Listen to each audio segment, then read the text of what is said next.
Since you're a health and fitness professional, I know you're familiar with excuses. Very familiar with excuses. If you're a personal trainer, you might be thinking about your clients that have ghosted you. They started off strong and eager for results. Then all of a sudden, poof, never to see their face in the gym again. Or say you're a nutritionist. You might be thinking about those clients who have the best of intentions. They're excited to work with you and committed to eating healthier and taking the right supplements. Then they've missed their next appointment and you spot their car in the drive-thru at McDonald's. And let's face it, we've all been there. I can honestly say that a majority of the things I've done in my life, I've quit, never to return to it. I quit gymnastics when I was 12, dancing when I was 17, my first diet at 18, my first career path at 31, my first business at 33, my second business at 35. The list goes on. And every time I quit something, I would sit in a stew of self-loathing, burning from the inside, wondering why I could never just stick with something so I could become the success that I wanted to be. But why? Why do we always feel like success is something we'll achieve down the road? Once we stop quitting, then surely success will come to us. And so we continue to throw ourselves into new, more exciting, dopamine-filled adventures in the hope that this new shiny thing, that this will be the thing we will be successful at. But the trap continues, because months into this new shiny thing, it isn't so shiny anymore. It's suddenly sharp at the edges, feels painful to the touch, and something that could never bring you the success that you desire. What a terrible idea, you tell yourself. Even though a few months ago, it was the best idea ever. This is the roller coaster we all ride. It's the one your clients ride. It's the one you ride. The roller coaster itself is different for all of us, but we all experience these same feelings of excitement for something new, and then the dulling sensation as the something new becomes something, well, blue. It wasn't until the age of 36 when I realized something that felt life-changing for me. I realized that if I was going to commit to something, I was going to have to change everything I knew about commitment. And it revolved around two concepts. Once I chose something to commit to, I would stick with it for my own personal validation. I would no longer let any person's opinion of me validate or invalidate my commitment to something. And I had to stop listening to the voices in my head that projected other people's opinions onto me as well.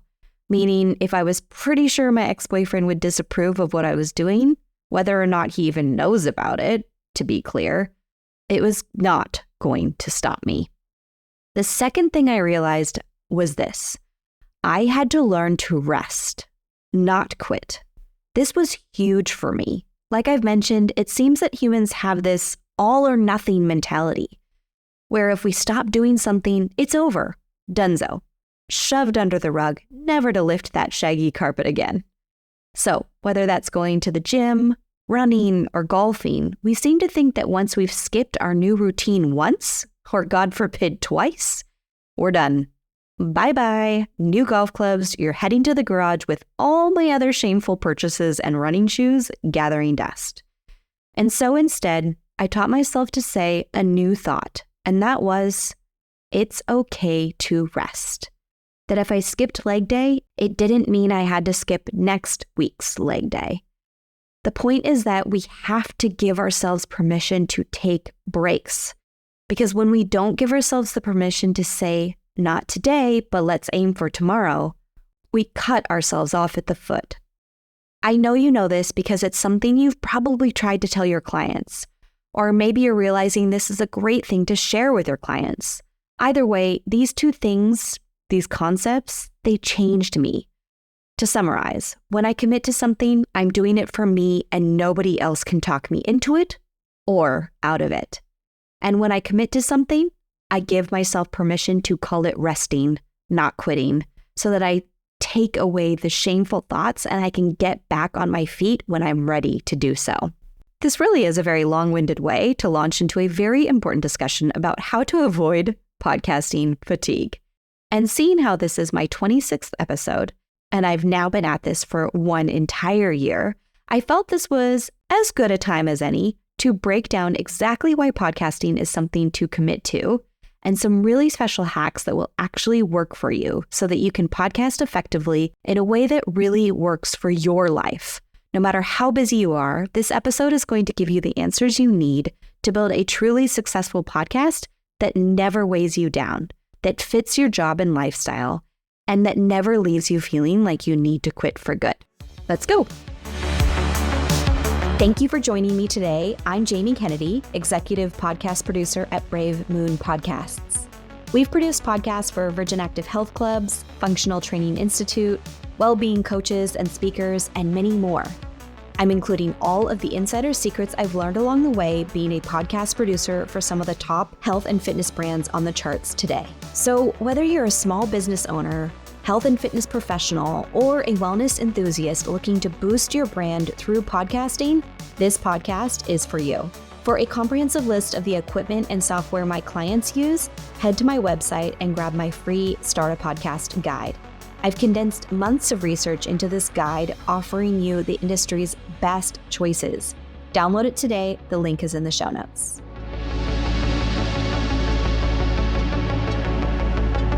So what exactly is podcaster fatigue? Podcaster fatigue is that feeling of exhaustion, overwhelm, and maybe even a tinge of resentment towards your once loved podcast. It's when the joy of creating starts to feel like a burden you can't quite shake. Sounds similar to burnout, right? You bet. The symptoms are pretty much the same. Do any of these symptoms sound familiar to you? 1, you're constantly tired of your content. You might be the fitness guru on your podcast, but suddenly even recording an episode feels like running a marathon you haven't trained for. 2, you've got a complete loss of motivation. That creative spark that once ignited your podcasting spirit feels like a flickering candle in the wind. 3, you're feeling cynicism and negativity about the topics you were once passionate about. They seem dull, and connecting with your audience feels like a chore. Now, why might health and fitness podcasters like you be more susceptible to this fatigue? Here's the thing. You're already juggling your own fitness routine, you're training clients, and staying on top of industry trends. You have your own business or have a client roster, and podcasting on top of that and your time management skills can get stretched thin. Not to mention, fitness is a dynamic, ever-evolving field. Constantly churning out fresh, relevant content requires a lot of research, planning, and expertise. The pressure to be informative and engaging can be immense. You also might experience performance anxiety and saying the right thing. Is what you're sharing well-researched? Will the trolls attack it? Sometimes you can end up feeling frozen and afraid to share what you really want to share for fear of being ostracized. The result? A perfect recipe for podcaster fatigue. So what can you do about it? Here's 5 hacks. Hack number 1. You must prioritize rest. It's not a sign of weakness to admit you need a break. In fact, your listeners will love you more for it. Be clear about seasonal breaks you'll be taking and when they can expect you to be back. My recommendation is to post at least 10 episodes, then schedule in 4 weeks of downtime. You can call it a new season when you start back up. In fact, calling it a new season might even spark some fresh ideas in you and content pillars to help you get excited for the next 10 episodes you'll create. Another idea is to switch from a weekly podcast episode to a bi-weekly podcast episode, meaning that you're posting a new episode twice monthly. I don't know how we got stuck on this idea that a weekly podcast is the only way to go, because most of my clients are actually doing bi-weekly or 2 times monthly episodes, and it's working really well.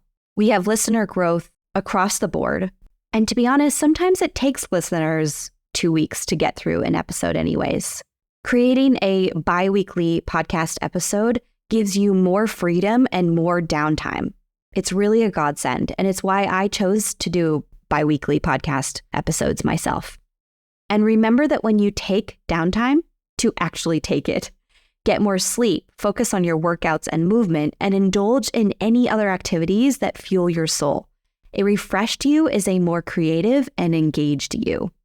Hack number 2, I also like to look at the ways I can repurpose my content. For example, I have a plethora of blog articles written on my website. If I'm running out of podcast episode ideas, I just quickly scan my most read articles and I turn those into a podcast episode. This helps save me a ton of time it normally takes to create a script. You could also come up with episode ideas from your social media posts and previous episode topics by expanding on your topics. Hack number 3. Another key way to fight burnout is to multitask. Try batch recording several episodes at once when you're feeling productive and inspired. Or maybe not even productive and inspired, but that you've just sat down to do it. This frees up time for editing, promotion, and yes, that much needed rest. It's actually exactly what I'm doing now.